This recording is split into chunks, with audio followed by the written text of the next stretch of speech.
Hey everyone, it's Mike from CaptureBook.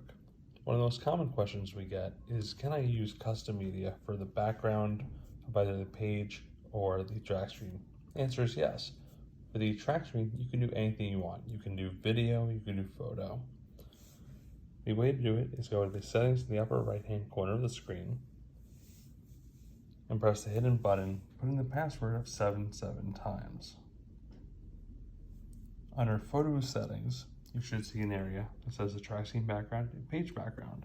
You can choose the media from the camera roll of your iPad. Let's pick that one. It's very easy to switch them. You can switch between whichever ones you want, and you can always just go back to default. For the page background, same thing that applies. You choose the page background you want, and then go create your page, and you should see the page background that you chose. If you have any questions, reach out to us. Hope you enjoyed this.